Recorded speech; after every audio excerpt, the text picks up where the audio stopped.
சிம்மம். சிம்மராசிக்காரர்களுக்கு வாரத்தின் ஆரம்பத்திலேயே வளர்பிறை சந்திரனும் யோகாதிபதியுமான செவ்வாயும் வலிமையாக ராசியில் அமர்ந்திருக்கக்கூடிய சந்திரமங்கல யோகம் ஏற்படக்கூடிய நல்ல வாரம் இந்த வாரம் சந்திராஷ்டிரமம் எதுவும் இல்லை.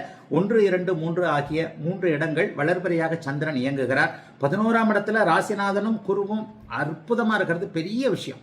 எல்லா இடத்துலையும் சட்டப்பூர்வமான வெற்றிகள், வழக்கு சார்ந்த விஷயங்கள், நண்பர்களாக நடித்து கொண்டிருக்கக்கூடிய எதிரிகள் யார், துரோகிகள் யார் என்பதை அடையாளம் காட்டக்கூடிய அமைப்பு, சக்சஸ் நல்ல விதமாக இருக்கக்கூடிய வாரமாக இந்த வாரம் இருக்கும்.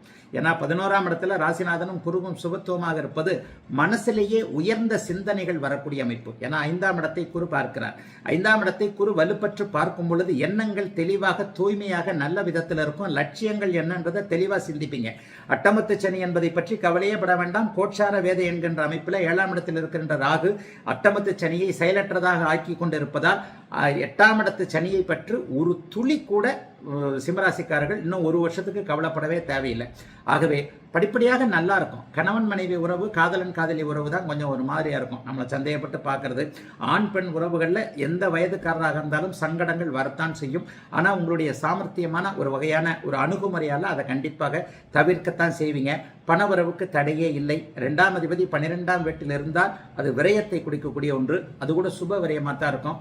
வீட்டிற்கான தேவையான பொருட்கள்லாம் வாங்குவீங்க. வருமானம் வரும், சேர்த்து வைக்க முடியாதபடி இருக்கும். சில பேர் கொஞ்சம் அகலக்கால் என்று சொல்லப்படக்கூடிய சில விஷயங்களையும் செய்வீங்க. 12ஆம் இடத்துல புதன் இருந்தாலே அந்த ஷேர் மார்க்கெட் மார்க்கெட்லாம் கொஞ்சம் கை கொடுக்காது. அதையும் கொஞ்சம் கவனமாக வைங்க. யாராவது அதை சொன்னார் இதை சொன்னார்னு ஷேர் மார்க்கெட்டில் அதை பண்ணுறேன் இதை பண்ணுறேன்ட்டு டக்குன்னு இன்வெஸ்ட் பண்ணிட வேண்டாம். நீண்டகால இன்வெஸ்ட்மெண்ட்டுன்னு சொல்லப்படக்கூடிய சில அமைப்புகள் தான் இப்போது கை கொடுக்கும். டெய்லி ட்ரேடிங் கை கொடுக்காது. இதெல்லாம் கொஞ்சம் கவனத்தில் பார்க்கணும்.